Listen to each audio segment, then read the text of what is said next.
జీ5 ఉండగా మీ favourite TV shows ని మీరు అస్సలు మిస్ అవ్వలేరు. Complete free. ఈ అమ్మాయి చెప్తుంది ముమ్మాటికి అబద్ధమేనండి.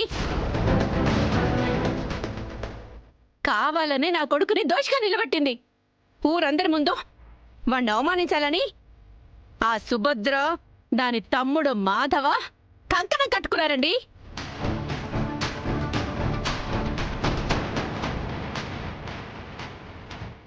అందుకే చెయ్యని నేరంలో నా కొడుకు నిరికించారు.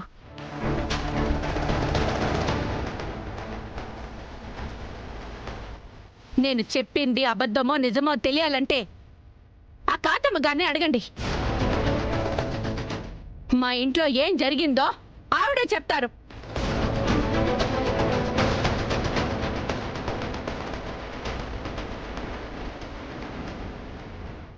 ఓసి పాపాత్మురాలా, అందరి ముందు నన్ను ఇలా ఇరికించావేంటే? ఇప్పుడు నేను నిజం చెప్తే నీ కొడుకు ఎదవవుతాడు, అబద్ధం చెప్తే నా మనవరాలు తప్పు చేసినట్టు అవుతుంది. ఇప్పుడేం చేయాలి? కాంత, ఆ? ఆ కాంతరాజు ఎంత నీచుడో నీ కళ్ళారా నువ్వే చూసావు.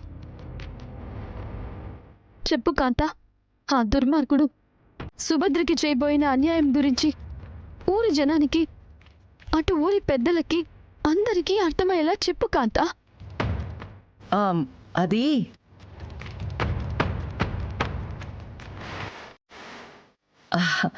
అది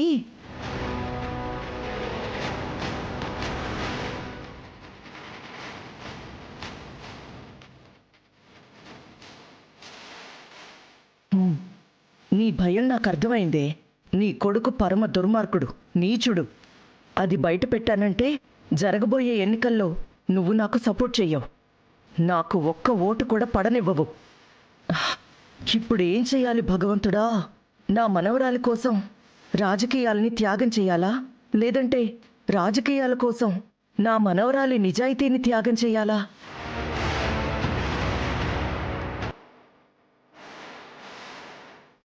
అక్క, ఆ రుద్రమ్మ చూపులు చూస్తుంటే నీకు రాజకీయ భవిష్యత్తు లేకుండా చేసేలా ఉంది. అవునే, అదే ఆలోచిస్తున్నాను. మాట్లాడండి కాంతమ్మ గారు. జరిగిన సంఘటనకి మీరు కూడా సాక్షులే కదా. మీరు చెప్పబోయే సాక్ష్యాన్ని ఈ పంచాయతీ పరిగణలోకి తీసుకుంటుంది. కాబట్టి ఇప్పుడు మీరు చెప్పబోయే సాక్ష్యమే కీలకం కాబోతుంది.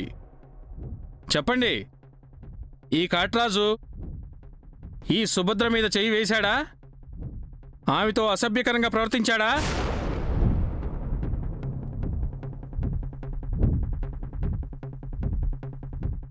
అంటే ఇంతకు ముందు రుద్రమ్మ గారింటికి వెళ్ళిన మాట వాస్తవేనండి.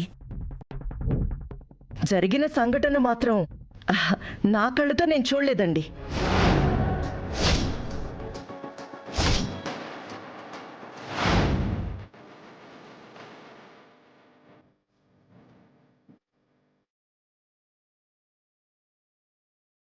జీ5 యాప్ డౌన్లోడ్ చేసి అన్ని ఎపిసోడ్స్ పూర్తి ఉచితంగా చూడండి.